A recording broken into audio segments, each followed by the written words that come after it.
Festival Kaleidoskop u samom srcu Tuzle obradovao je veliki broj mladih, ali naravno i starijih koncertom jednog od veoma popularnih repera Marčelom. Međutim, on za sebe kaže da nije muzičar, nikada nije bio, nego da je njegovo prirodno stanište pisanje. Možeš reći o meni što hoćeš jer te ne čuje, momci kidaju, tako da nastavi.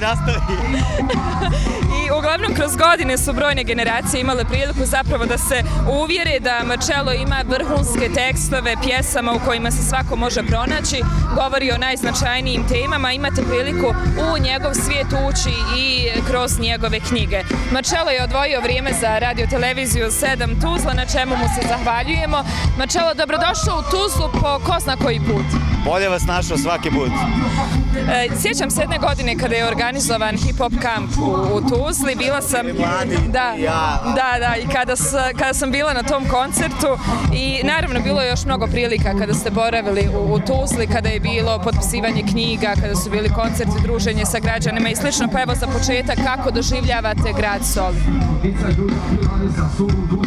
Ja sam za Tuzlu zaista vezan zato što, kao što baš napisah u najavi na svojim društvenim mrežama, u najavi za Kaleidoskop, zato što je to bilo prvo mesto odakle su zapravo započela moja putešestvija po XU, upoznavanje ljudi, situacije, nekako nešto jako veliko i značajno za osobu poput mene koja je rođena u Jugoslaviji. Ja sam to godište, da sad ne spominjem u koje, ali pripadam generaciji koja je, dakle, u toj zemlji rođena, osjetila nešto od te zemlje, a onda se dogodio vakum koji se dogodio i sve ono strašno u njemu. I onda dolazi taj period kad pokušavaš da povežeš deliće u sliku, jer je na neki način to i tvoj sopstveni identitet. I ljubav koju sam doživeo ovde, pokušao sam da prenesem onim ljudima koji u tom trenutku još nisu imali prilike da putuju i da to vide i osete. I sada, boga mi, 16 godina kasnije, poprilično sam sa istim ljudima prijatelj, poprilično na istim ciljevima radimo i u iste poruke verujemo, što je predivno. Najbolje bi vas i Tuzlu povezala jednim stihom iz vaše pjesme gdje kažete: roko sam u Tuzli, primili su me kao brata, svima je dosta rata, mržnja nije naša, već nam je data. Šta mislite, gdje smo odmakli? Jesmo li uvijek tu u tom nekom istom periodu gdje smo bili i tada kada smo prvi put mogli čuti stihove te pjesme, ili smo u nekoj boljoj poziciji? Pa ne mislim da smo sasvim na istom mestu. Mislim da ljudi sada srazmerno više putuju, mislim da umetnici daleko više sarađuju nego tada. To su sigurno neka pomeranja koja ne bi bilo lepo pesimistično gurnuti po tepih i zanemariti. Ali je činjenica da čitav region, kako to danas zovemo, ima još mnogo posla na izgradnji mira, jer to je zaista zadatak za sve nas. Kažem, pomeranja ima, ali ima i mnogo posla. Nije slučajno napisano to da nam je mržnja data.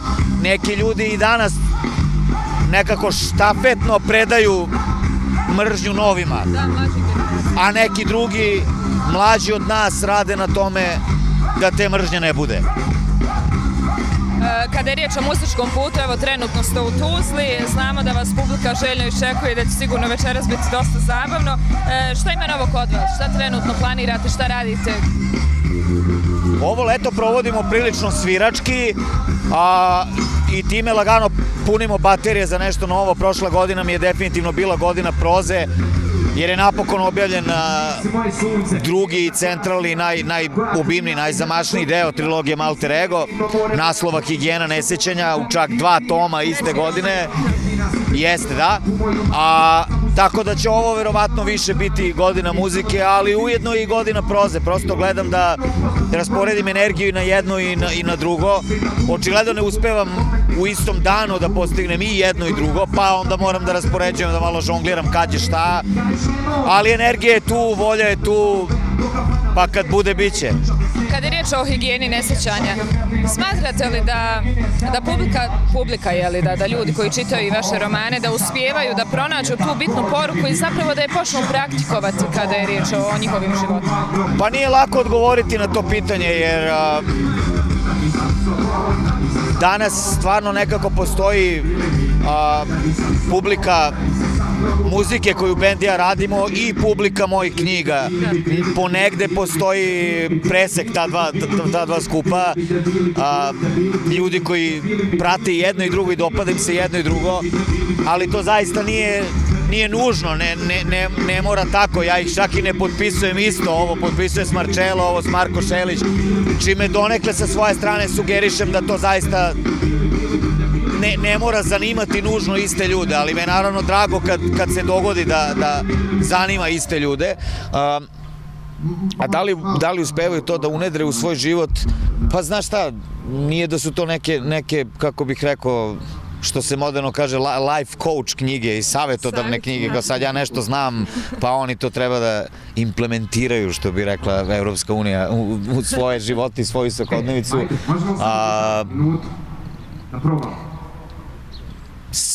Sve što ljudi pišu pokušava više, čini mi se, da nekog drugog otvori, zamisli, postavi pitanja mnogo više nego da ponudi neke konkretne odgovore, neke tvoje odgovore koji bi sad odjednom trebalo da budu univerzalni i svačiji.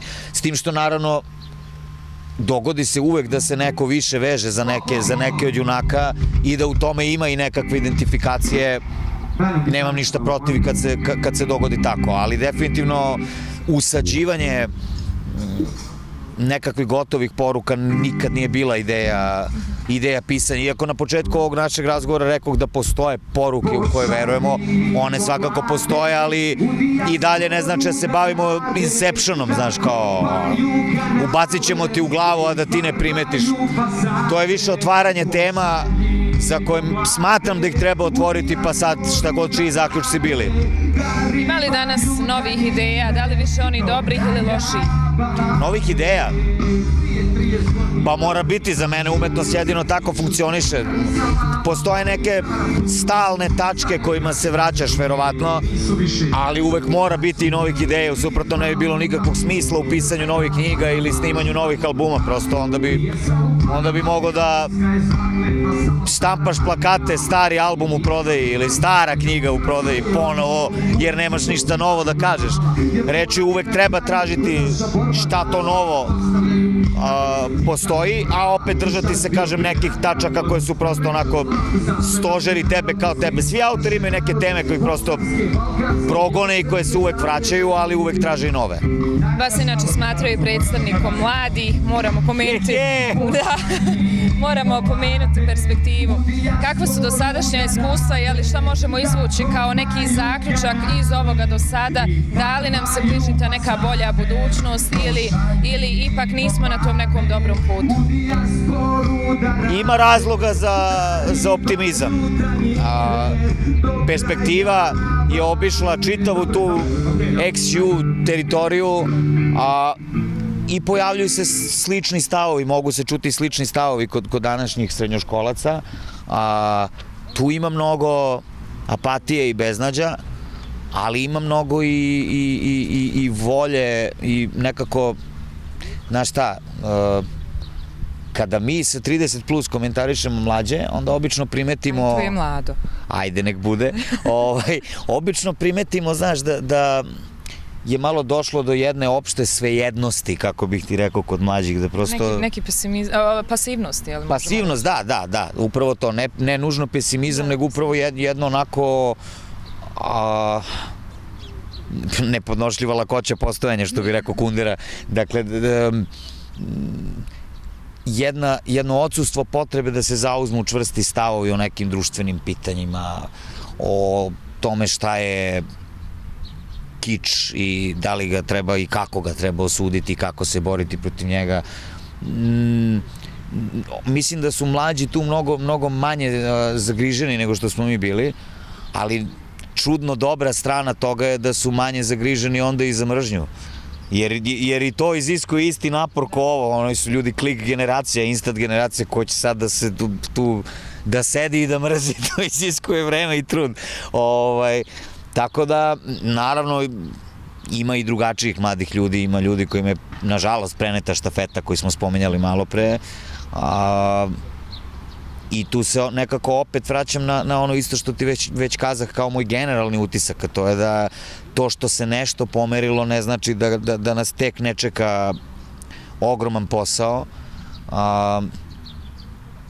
Nekako, znaš, Rambo Amadeus ima tu sjajnu teoriju da nacionalizmi imaju veze i sa standardom, da je to stvar koja se mnogo lakše proda sirotinji. Mada desne tendencije svugde u svetu možda malo demantuju tu teoriju, pa pokazuju da ipak moguće desničariti i sa vrlo visokim standardom, ali mislim da je Rambo potpuno u pravu da je sa jako niskim standardom mnogo lakše, znaš, daviti se u nacionalizmu, u ko je jači, čiji je ćaća jači, ajmo da obaramo ruke, ajmo da...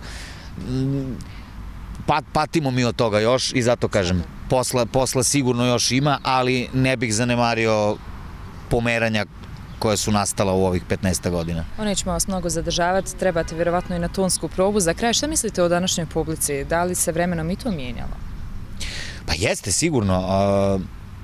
Dešava se smena generacija, neki ljudi od ploče do ploče, pogotovo u slučaju recimo ekipe i mene, koji imaju razmak između ploča od 2 godine, 3, desilo se čak i 4, evo sad će se opet desiti.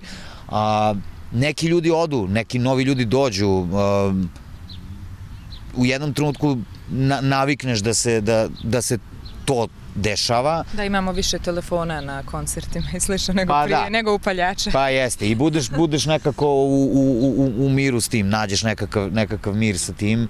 A možda se jedino menja u smislu ovoga što ti već rekoh, da bude čudno ponekad, ako imaš prilike da doznaš šta jedan deo publike još sluša, možda nikad ne bi očekivao da slušaju i to.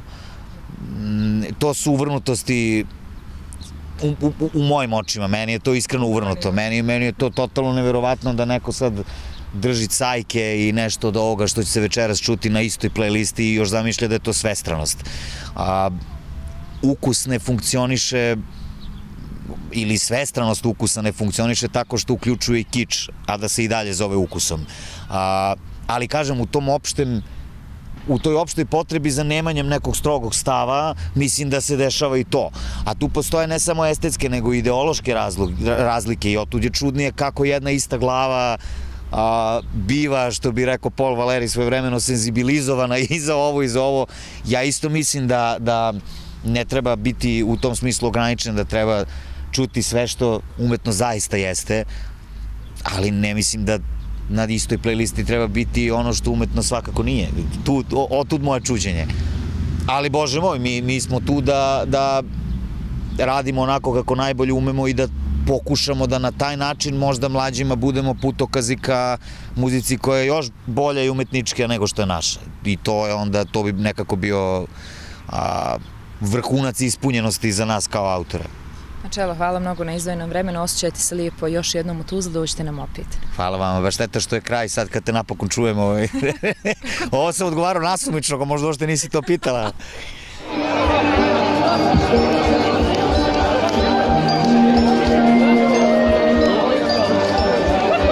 Noći skladamo zvezde, pitam se šta to supina Tiskim grudima, zemlja peče do žega Sa susama i pošto uzima I noće čekamo do doma na stepeništu metroja Sanjam zimo, a sanjao bih život O Bože, čije to bregove skupo plaćamo Čije dugove vraćamo Sluzamo ili ratovi, kiši dani bez duge Mladi životem koje su čekale neke nove pruge Ne, nigde ne svodom anđele Umrećeš od tuge, opažam rodine Bošnjaci su kinuli, nisu ni krivi O Bože, ja priznam, ja sam pička, ja volim da živim Slike mažu sa zidove, jako kažu da vreme leti Molim se sunce da nas se ponovo seti I kune se Bogom vala, nema tog ideala, veto po jedino cijelog života. Svi veliki filozofi pobjednik hvala, a nemojte si nas pikao patriotizmu i dogme i lažne nauke. Ja znam da protiv plaću srcem čujem jauke. Jeci kumu, piti zašto, je bilo vredno, reci do majci što je izgubila jedino čego. Mi i dalje živimo predno i očaju, suze za raju, u starom kraju, cijelom svijetu nek znaju da zovde pucalo i plakalo iz istog očaja. Nek znaju da dan danas ne znam ni razloga ni značaja. Koliko sam mikrofon oduzmi, finiše me kao brata, na svima je dosta rata. Mržnjenje naša nek se ne data, kada recizar danas treba da mrzi Hrvata i muslimana. Sve nas kući starana i stari dana. Ljudi su ljudi bez obzira s ovog ili onog milijana. Istina stvari plaše, oprosti nam grehove naše. Osim naš, ja mislim da što znara da si da pratiš znaš. Otkud toliki položni strah, pepeo, pepeli prah, opet postaće prah. Ali nikom neće znati što na brata pucao prah. Oče naš, ja mislim da što znala da si da pratiš znaš. Otkud toliki položni strah, pepeo, pepeli prah, opet postaće prah. Ali nikom nikad neće znati što na brata pucao prah.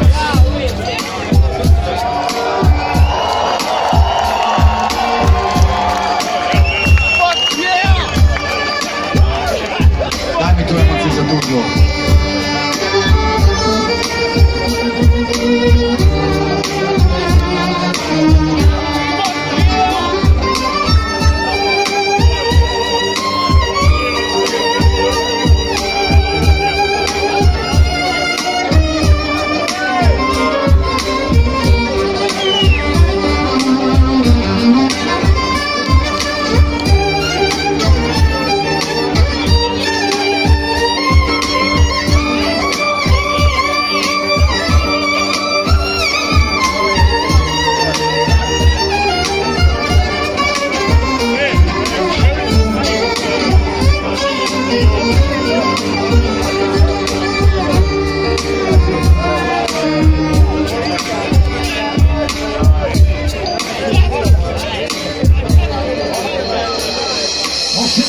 Ja mislim da što znala, ja sam da pa ti znaš. Otkud toliki položni strah, pepeo, pepeli prah, opet postaće prah. Ali niko neće znaš što je braka pucao prah. Oče naš, ja mislim da što znala, ja sam da pa ti znaš. Otkud toliki položni strah, pepeo, pepeli prah, opet postaće prah. Ali niko nikad neće znati što je braka pucao prah.